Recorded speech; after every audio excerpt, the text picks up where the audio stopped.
La entrevista del Telematutino 11, gente importante, a tratar temas importantes. Nos acompaña la doctora Carolina Ramírez. Ella es experta en seguridad, forma parte del equipo, vamos a decir, de la mesa de trabajo que está preparando las recomendaciones para la reforma de la Policía Nacional.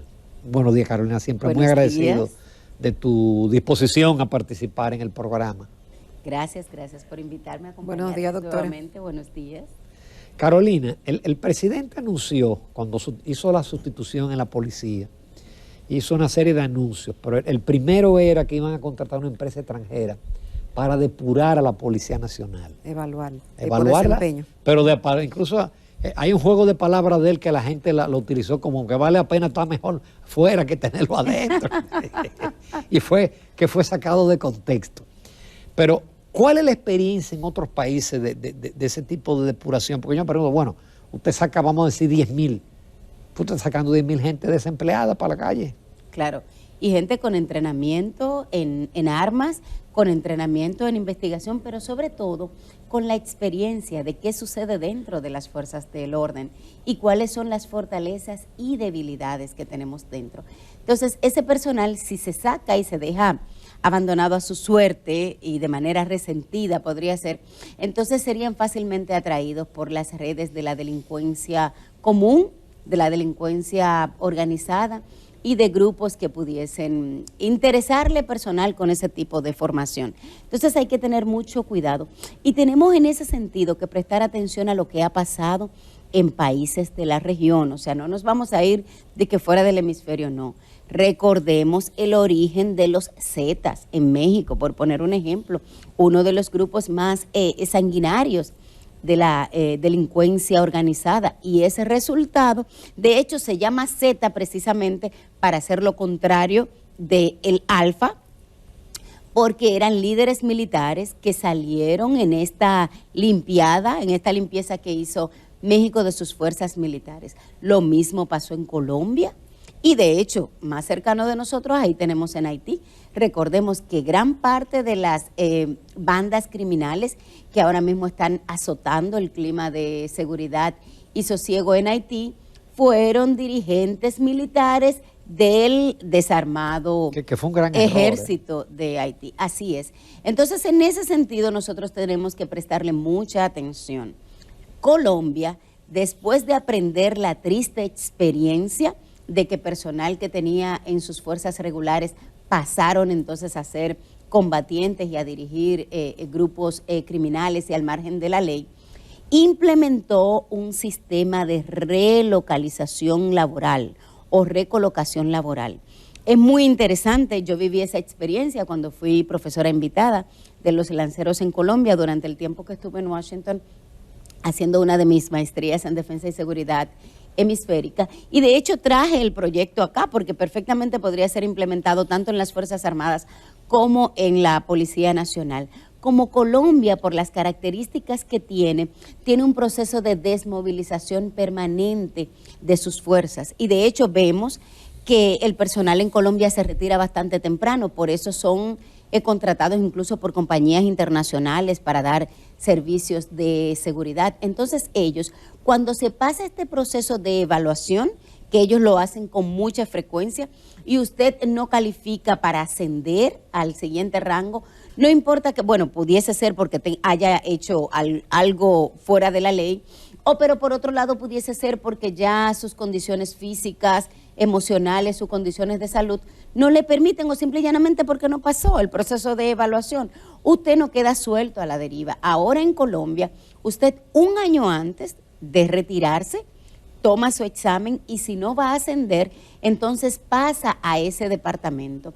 Y ese departamento de recolocación laboral le hace una entrevista no solamente al soldado o al policía que va a salir de las filas, sino también a su familia, e identifican las oportunidades que pudiesen tener el agente o el soldado, su esposa, sus hijos, y entonces consiguen plazas laborales. Y en el sector civil, en el sector comercial, incluso en el sector gubernamental, hay muchas plazas que resultan atractivas para personal con este tipo de experiencia. Entonces es una especie como de agencia de empleo Y entonces, si la persona tiene que tomar una capacitación, un entrenamiento adicional, tiene ese periodo de tiempo para prepararse y ya antes de retirarse sabe incluso a qué institución va a prestar servicio. Si nosotros no hacemos algo similar en República Dominicana, en unos cuantos años podríamos estarlo lamentando seriamente. Doctora, varias preguntas con respecto a eso que usted está exponiendo. Lo primero, como parte de la mesa, que usted forma parte de Yo la soy mesa de trabajo. asesora de la mesa. Exactamente. Ese punto ha sido tomado en cuenta. Le pregunto. Y lo otro es que estamos en medio de una situación en un país que tenemos una alta tasa de desempleo, donde los del pasado gobierno fueron sustituidos, o muchos fueron sustituidos, donde lo del actual gobierno quiere que los nombren y le den empleo. Entonces, con esa demanda tan alta, ¿cómo sería la viabilidad de que esos agentes que no reúnen condiciones para estar en la policía puedan encontrar una plaza de trabajo? Bueno, ¿bajo cuál mecanismo y si eso usted ha hecho esa recomendación? Bueno, yo he hecho la recomendación. El tema es que los consultores tenemos una situación con la que tenemos que vivir y es que no siempre nos hacen caso, pero aún así pues seguimos recomendando, Claro. De eso se trata. Este proceso de evaluación por desempeño, que como bien anunció el señor presidente, estará contratando el acompañamiento de una firma internacional y me parece muy bien para darle cierta credibilidad, porque no porque en el país no tengamos firmas que pudiesen acompañar este proceso, sino que sabemos los niveles de influencia que hay en el país, no solo dentro de la policía, sino en otros sectores fuera de la policía que tienen tanta o más incidencia. Que no, que este es el hijo de fulanito, que mira a ver, que dale un chance, como somos los dominicanos. Entonces, con una firma internacional no es que no suceda, pero por lo menos no hay la confianza, ¿verdad?, para hacerlo. Y si hay, será menos. Claro, y además de todos modos, nosotros en República Dominicana como que siempre nos gusta como que validarlo con alguien del exterior. Bien, entonces, esta evaluación del desempeño, todavía a mí no me queda claro si se va a utilizar este instrumento que ya ha desarrollado la Policía Nacional, que tiene unos 163 indicadores, que ya ha sido validado por el Ministerio de Administración Pública, pero que no ha sido implementado, o si es que tendrán otro mecanismo de evaluación, solo que ya en República Dominicana la evaluación por desempeño es a partir de compromisos acordados. Entonces, no me queda claro si le van a evaluar sobre una cosa que no le dijeron que usted tenía que hacer. O sea, habría que ver si es que se van a acordar unos compromisos, como perfectamente se hace en el sector civil, y luego entonces se estará evaluando. Recordemos que esto va a tomar 18 meses. Esto no es de ahora para ahorita. Yo sé que los dominicanos tenemos la cultura de microondas, que queremos que todo se resuelva de aquí a la semana próxima, pero este es un proceso.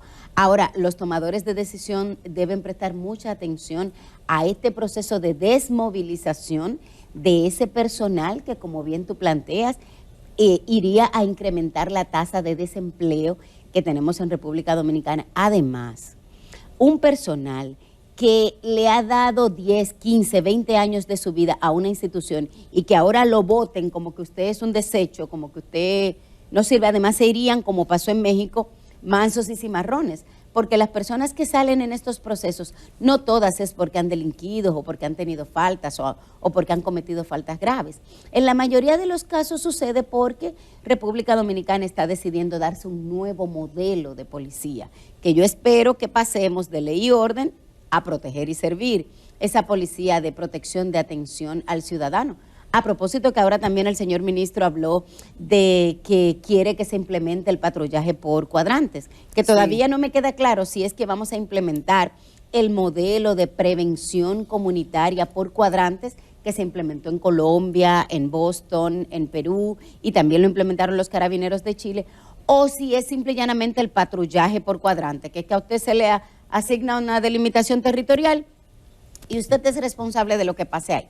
Pero de todos modos, aún sea solo patrullaje, que es realmente reactivo y no muy estático, a diferencia del modelo de prevención y seguridad comunitaria por cuadrantes, en el que la patrulla responsable de esa demarcación está apoyada incluso por unos corredores, pero aparte de eso, esa patrulla se convierte como en un gestor comunitario para resolución de conflictos, es como un mini gerente del sector es que si se fue el agua, donde ese agente es que van, y le dicen, mire, pero que no se fue el agua, mire que tenemos problemas, que hay un vecino que le tiró una pared del otro lado, de donde iba. O sea, realmente hay que darle incluso un entrenamiento a ese personal. Entonces, si es así, ya ese policía pasa a hacer prevención desde el ambiente comunitario, no esta policía represiva de solo persecución del delito. Entonces, habría que ver qué va a pasar en ese sentido y con relación a la parte de la recolocación laboral, tenemos que empezar a pensar en eso más temprano que tarde. Doctora, obviamente que la población está en zozobra, no cree en la policía, tiene miedo de salir a las calles, entiende que el problema es grande, es la principal preocupación de los dominicanos consistentemente en los últimos años cada vez que se encuesta a la población. Sin embargo, cada vez que vemos un plan, ahora parece que este es un plan serio, se habla mucho de la parte represiva, de que, bueno, es verdad, la gente quiere salir y que no hayan delincuentes y que la propia policía no sea delincuente. Pero está el tema de qué lleva a los jóvenes y a los no tan jóvenes a cometer actos delincuenciales. Se habla mucho de la falta de oportunidades, de la falta de empleo, de la marginación social. Entonces, quizás una cosa debe ir aparejada con la otra para que realmente la policía pueda hacer esa labor de acompañamiento ciudadano y de seguridad, pero no de represión. Entonces, ¿cómo es abordado ese tema en otros países que pudiéramos de ahí derivar una experiencia a ser aplicable en la República Dominicana? Bueno, el tema de lo que pasa en los otros países, en mi opinión, puede servir de referencia. Sin embargo, cada situación de seguridad es particular de cada comunidad. Incluso aquí mismo en el país, la situación de la seguridad en Jarabacoa, por ejemplo, no es la misma que en Boca Chica. Nosotros tenemos municipios, por ejemplo, como San José de Ocoa, en el que suceden 2 y 3 incidentes por mes. Sin embargo, tenemos el Gran Santo Domingo o Santiago, donde tenemos el más alto nivel de índices delictivos. Entonces, el mecanismo que se implementa en San José de Ocoa no va a ser el mismo que se deberá implementar en el Distrito Nacional. Por ejemplo, con relación al tema de que la marca institucional de la Policía Nacional está afectada, eso es cierto, pero también tenemos que recordar que no es solo un problema de República Dominicana.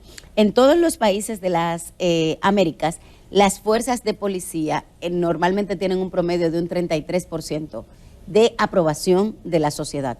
Nosotros estamos un poquito más abajo, estamos en un 27%.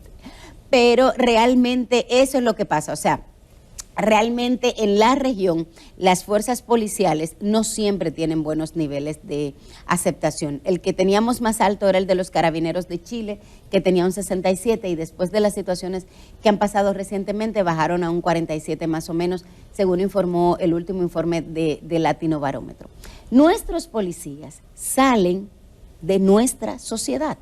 Y no solo de nuestra sociedad, sino a veces de los estratos más vulnerables de la sociedad dominicana. Entonces, si eso es lo que entra a la institución, usted no va a querer esperar un profesional con todos los niveles. Sí, pero ¿qué determina que haya más seguridad o menos inseguridad en un país? Bueno, ¿es la situación económica? ¿Es la situación política económica? ¿Bajo qué marco se desarrolla más esa inseguridad? Bueno, el tema recordemos que la seguridad es un resultado y nosotros lamentablemente llevamos décadas viendo la seguridad como un proceso. Yo salto de la silla cada vez que yo leo incluso en la Constitución y en la Estrategia Nacional de Desarrollo y en la misma ley de la policía, que dice que es responsabilidad de la policía salvaguardar la seguridad ciudadana. La seguridad ciudadana no se salvaguarda, porque eso no es una cosa que usted la agarra y la protege. La seguridad es como la salud, es un resultado de cosas. Usted no se trasnocha, se alimenta bien, tiene buena genética, se ejercita y usted posiblemente podría tener como resultado mejores condiciones de salud. Usted no va a la farmacia y dice, deme 20 libras de salud y póngamela para llevar. Eso mismo pasa con la seguridad. La seguridad es multidimensional y multifactorial. Yo sé que es un poco complejo el término, pero lo que quiero decir es que hay muchos factores que inciden. Por supuesto que el tema económico es fundamental. En los países donde tenemos mejor índice de desarrollo humano, pues por supuesto los niveles de seguridad son más altos. Pero es que es el perro que se muerde la cola, porque si no tienes seguridad, no tienes desarrollo. Y si no tienes desarrollo, no tienes recursos para garantizar seguridad. En medio de eso hay un montón de cosas que tienen que ver con las políticas públicas que se implementan. Recordemos también, ahí está el triángulo de la violencia de Johan Galton. Hay una violencia estructural de un Estado que no satisface las necesidades básicas perentorias de los ciudadanos y que estos se ven sometidos a violencia. Por otro lado, tienes una violencia cultural donde los medios, donde la música te dice que tú tienes que tener el último carro, que tú tienes que tener el último tenis, que tú tienes que tener el último celular para tú valer. Entonces, una sociedad que te está presionando a tener incluso por encima de tus expectativas económicas, entonces los muchachos salen a romper, como dicen por ahí, salen a la calle a buscárselo de ellos. Pero por otro lado, está también la desintegración social que tenemos y la falta de valores, el irrespeto a la autoridad, el irrespeto a cumplir la ley. El problema del tránsito aquí no es la ley de tránsito. Nosotros tenemos, por ponerte un ejemplo, una de las legislaciones más modernas de tránsito, movilidad y seguridad vial, pero los tapones los hacen los ciudadanos, los que no respetamos la norma. Entonces es un conjunto de muchas cosas. Todos queremos que se arregle la policía, todos decimos que la policía tiene que ser profesional, pero le pagamos como un limpiabotas. Todos decimos que el personal de la policía debe estar en labores de orden público y prevención, pero yo quiero que me enganchen un primo mío, que por cierto no sabe nada de eso, pero aparte de eso quiero que me pongan un chofer que sea policía o que me asignen un seguridad. Y eso pasa en instituciones del sector civil, pero incluso también en el sector privado. Aquí hay mucha gente en el país que tiene muchos pedazos de la Policía Nacional. Entonces lo que estamos dejando realmente no alcanza. Por eso yo digo, y creo que lo comentábamos en la conversación anterior, la vez pasada que vine, y es que tenemos que llegar a un pacto nacional por la seguridad ciudadana, en el que todos nos comprometamos, porque tenemos que pasar de la voluntad política, que en esta ocasión la tenemos, el liderazgo político quiere y está decidido a provocar una transformación policial. Pero en el seminario precisamente de buenas prácticas para la reforma policial que tuvimos hace un par de semanas en Cancillería, entendimos que tenemos que pasar de voluntad a decisión política. Y eso implica poner los recursos que se necesitan para provocar esta transformación. Una transformación que tomará 10, 12 años si no le damos para atrás. Recordemos que nosotros estamos reformando la Policía Nacional desde 1996. Luego volvimos para atrás, la retomamos en el 2004 con la ley que tuvimos. Luego volvimos para atrás. Ahí en el 2014 retomamos el tema y en el 2016 arrancamos de nuevo. Y ahora en el 2021 nos vemos en la misma posición o quién sabe si peor. Y si estamos en un pasito para adelante y 2 para atrás, nos van a pasar 2 décadas más y vamos a estar en la misma situación con la Policía Nacional. Entonces tenemos que entender... O peor, porque los problemas se agudizan Por con el supuesto, tiempo. claro que sí, claro que sí. Entonces tenemos que entender que este es un proceso de largo plazo, pero que tenemos que empezar ya y que tenemos que tener medidas claras a corto, a mediano y a largo plazo. Pero aquí hay que comprometerse todos. Y con relación a la parte que planteabas de que la delincuencia, la criminalidad es resultado de la desigualdad social, sí, es cierto, pero también es resultado de la falta de valores que tenemos. Y ahí está el informe que acaba de presentar la Asociación Nacional de Jóvenes Empresarios. El principal elemento que afecta a la seguridad en las empresas pequeñas, medianas y grandes en este país, según este informe que apenas se presentó hace un mes, es el robo. Y el 60% de los robos han sido cometidos por los propios empleados. Entonces, ahí no es porque esa persona no tiene empleo, ahí no es porque no tiene para comprar la leche del muchacho. Si usted es capaz de robarle a la misma persona que le está dando los mecanismos para usted sustentar su familia, entonces, ¿qué nos queda? Carolina, tú hablabas de las reformas policiales. Nosotros hemos tenido en varias ocasiones al mayor general retirado Guzmán Fermín, y él alega que esa reforma del 16 significó un retroceso porque le quitó poderes al director de la policía, que ya no puede nombrar, quien nombra es el ministro de Interior y Policía, que entonces ya los subalternos no sienten lealtad hacia el jefe de la policía. Bueno, a partir de esta ley, de hecho, se llama director general, pero yo creo que aparte de esos poderes que de alguna manera pudiesen estar limitados, yo creo que también se perdieron muchas conquistas importantes que tenía la ley del 2004. Entonces fue un retroceso. Algunas figuras que ojalá, bueno, ahora que estamos en este proceso de reforma, ojalá las retomemos. Incluso teníamos el Museo Policial, teníamos el Instituto de Dignidad Humana, el Instituto de Derechos Humanos de la Policía Nacional y muchas otras conquistas que realmente se perdieron. Esa ley, la del 2004, no era mala, tuvo un solo problema, y es que no se implementó. Ese fue el principal problema. Pero bueno, yo supongo que ahora el presidente anunció que posiblemente en esta semana ya salga el reglamento de la ley de la policía, que 5 años después todavía no está el reglamento general, y luego van a ir saliendo unos 17 de los 21 reglamentos que necesitaba la ley para entrar en vigencia plena. Yo estoy de acuerdo con la decisión que ha tomado el gobierno de por lo menos ir arrancando con eso, en lo que por supuesto tendremos que pasar a un proceso de reforma de la normativa que rige la Policía Nacional. Otra cosa, yo no me canso de predicar, no nos hagamos la idea de que con reformar la Policía Nacional vamos a resolver, hizo facto, el problema de violencia y delincuencia que tenemos en la República Dominicana.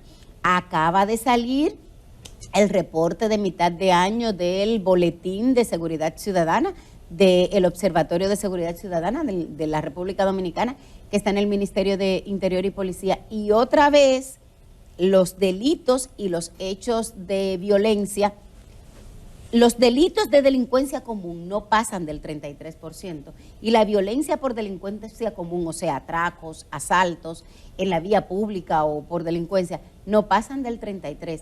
La mayor parte de los delitos que tenemos se dan en espacios de convivencia, incluyendo los hechos de sangre. Entonces, ese 67% de ciudadanos que se está matando por un parqueo, por un rayón de un carro, miren, por una herencia. Por una herencia, por ejemplo. Por un préstamo de por 500 un amante, pesos. así Por un mismo. amante, sí. Entonces, por una luz que se le robaron a un vecino. Entonces, eso no se va a resolver con arreglar la policía. Podríamos traer policía de Suiza, de Suecia, no sé, de cualquiera de esos países escandinavos. Y van a interactuar con la sociedad dominicana, con esa que ustedes decían hace un rato, que no respeta a nadie y que está en teteo y que está haciendo ruido y que no está respetando las normas sanitarias y que anda como chivo sin ley. Y que cuando la policía entra a tratar de organizar las cosas, lo reciben a botellazos. Esa es la misma policía, esa es la misma población. Doctora, y en su experiencia, que nos pueda compartir ya para casi finalizar, el tema del narcotráfico, ¿qué tanta incidencia tiene en la delincuencia y en la seguridad? Bueno, por supuesto que sí. Hemos visto que sobre todo el tema del microtráfico incide y del consumo de drogas. Sí, precisamente, porque el microtráfico es básicamente para consumo. Por supuesto que incide en los niveles de violencia en la sociedad e incluso en la escalada de violencia y en la pérdida de los valores. El tema del consumo de drogas aquí tiene que tomarse como un asunto de salud pública y tiene que ser un elemento a considerar en cualquier estrategia de seguridad ciudadana. Recordemos que antes de la Ley General de Drogas, República Dominicana era un espacio de paso, de transferencia, de puente, por supuesto, del sur al norte y de manera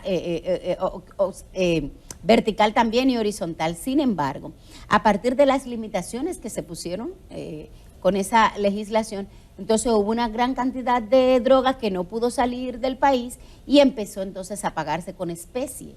Y esa especie es la que entonces ha degenerado todo este tema que tenemos de consumo en República Dominicana. Así que por supuesto que sí. El microtráfico de manera particular incide muchísimo en los niveles de violencia, delincuencia y criminalidad. Y en algunos espacios, los que controlan el microtráfico en los barrios son los que están asumiendo la responsabilidad del Estado, resolviendo con la receta, atendiendo lo que se necesita en el barrio. Y a veces por eso también tienen muchos niveles de protección de la misma comunidad. Así que es difícil acabar con los puntos de droga. Por supuesto. Afecta la economía del barrio actualmente. Huepa. Carolina, como siempre, muy agradecido porque tú tienes una visión global y estás mandando mensajes que son muy certeros, porque a veces nos hacemos ilusiones de que ya reformada la policía, ya se resolvieron todos los problemas del país. Y no es así. No, no es así. Yo sigo enviando estos mensajes en mis redes sociales, @mujerseguridad, sobre todo en Twitter y en Instagram. Estoy muy activa respondiendo las inquietudes. Gracias, doctora. Gracias, muchísimas gracias, Carolina, por aceptar comenzar la semana con un buen tema. Gracias a usted. Nos vamos a comercial, amables televidentes, ya la recta final, que rápido llegó este lunes la recta final.